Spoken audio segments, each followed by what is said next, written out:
পেশা হিসাবে wedding photography, বিবাহ অনুষ্ঠানের ফটোগ্রাফি করা যায় আছে কিনা? পেশা হিসাবে এই জিনিসটি নেওয়া নানা কারণে অনুচিত। কারণ হলো আমরা জানি যে আমাদের সমাজে এই ধরনের পেশায় যারা থাকে তারা আসলে চাইলেও অনেক গুনাহ বা অনেক পাপের কাজকে এড়াতে পারে না। যেমন একটা বিষয় হলো যে আপনি যখন কোনো বিবাহের ফটোগ্রাফি করতে যাবেন, সেখানে নারী পুরুষের মিশ্রণ থাকবে, সেই ছবি আপনাকে তুলতে হবে, আপনার ইচ্ছা হোক অনিচ্ছা হোক সেই কাজ আপনাকে করতে হবে। তো এটা তো একটা নাজায়েজ কাজ, যেটা অংশীদার আপনাকে হতে হচ্ছে। তো যে কাজে হারাম বা গুনাহের কাজে অংশীদার হওয়া অনেকটা বাধ্যতামূলক, অনেকটা চূড়ান্ত, সে কাজ আসলে অ্যাজ এ পেশা নেওয়া জায়েজ নাই। আর যদি আপনি হালাল বিবাহ শাদী হবে এবং সেখানে অনুষ্ঠান হবে হালাল, এই জাতীয় বিষয়গুলো নিশ্চিত হন এবং উভয় পক্ষকে আপনি বলে সেখানে ইনভলভ হন, এরকম কোনো কাজে তারা সেটা জায়েজ হতে পারে, তারা যদি এটা রক্ষা করেন। এরপরে আমাদের ইউটিউব চ্যানেল আপনি লিখেছেন আল্লাহ আকবার আইডি থেকে, বিয়ের জন্য দিনদার ছেলে না পেলে কি করব? দিনদার ছেলে খোঁজার জন্য আপ্রাণ চেষ্টা আমাদের করতে হবে এবং তার জন্য দিনদার সন্তান, দিনদার ছেলে এটা পাওয়ার জন্য দিনদার সার্কেলের সাথে যোগাযোগ করা, নিজে দিনদার হওয়া এবং সেই সাথে আল্লাহ সুবহানাহু ওয়া তাআলার কাছে দোয়া করা, এরকম ত্রিমুখী চেষ্টা করতে হবে। একান্ত আপনার কাঙ্ক্ষিত লেভেলে দিনদার না পেলে যেই লেভেলের পাচ্ছেন, তুলনামূলক যা পাচ্ছেন এর মধ্যে আপনার দিনের জন্য অধিকতর উপযোগী যাকে মনে হবে তাকে আপনি গ্রহণ করতে পারেন। এরপরে আবু সাইদ আপনি লিখেছেন মহিলাদের জন্য কানের দুল বা নাকফুল ব্যবহারে কি শরীয়তে কোনো নিষেধাজ্ঞা আছে?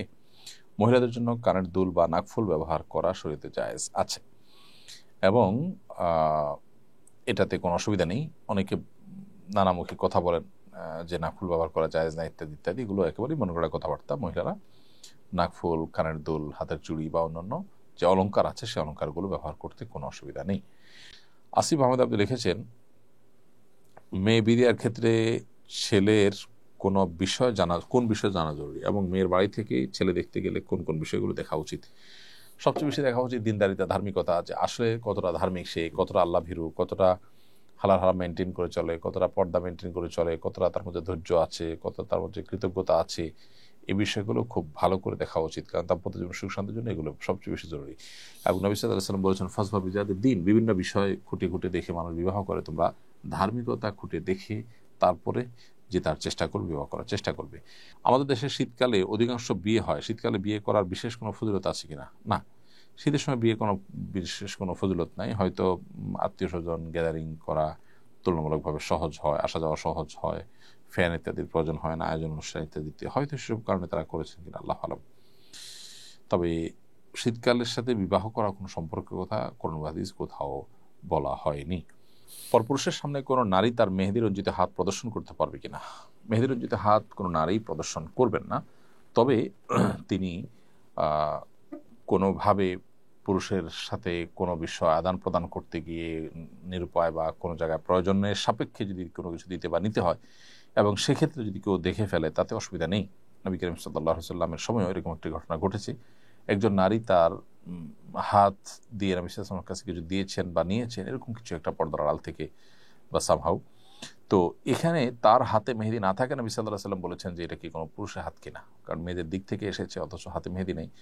তখন মেয়েরা মেহেদি হাতে দিতেন সবাই, সেই জন্য নবী সাল্লাল্লাহু আলাইহি ওয়াসাল্লাম আশ্চর্য হয়েছেন। এখান থেকে বোঝা যায় যে প্রয়োজনের প্রেক্ষিতে যদি এটা হয় এটা জায়েজ আছে, কিন্তু প্রয়োজন ছাড়া যদি না হয় আর প্রয়োজনের প্রেক্ষিতেও মেহেদি রাঙানো হাত যথাসম্ভব প্রদর্শন না করতে পারলে ভালো হয়, কারণ এটি পুরুষদের জন্য ফিতনার কারণ, সেটি বলাই বাহুল্য।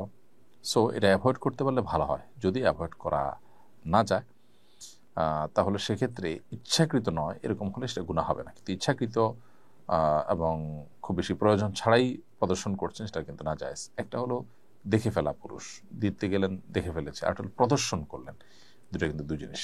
আল্লাহ সুবহানাহু ওয়া তাআলা আমাদের সৌন্দর্যকে, মা বোনদের সৌন্দর্যকে আল্লাহ তাআলা অপ্রকাশিত করে রাখতে বলেছেন। আল্লাহ বলেছেন যে ওয়ালা ইউবদিনা যিনাতাহুন্না ইল্লা মা যাহারা মিনহা, একান্ত যেগুলো বাহ্যিক অর্থাৎ পোশাকের বাইরেও যে অংশ, পোশাক বাহির থেকেও যেটা পোশাকের উপর দিয়ে যেটা দেখা যায় সেটি ছাড়া আর বাকি কোনো সৌন্দর্য নারীরা যেন প্রকাশ না করে। অতএব এটা প্রকাশ করবে না। বাকি জরুরি কোনো কাজ করতে গিয়ে যদি কেউ কারণ নজরে পড়ে যায় তার কারণে গুনাহগার হবেন না।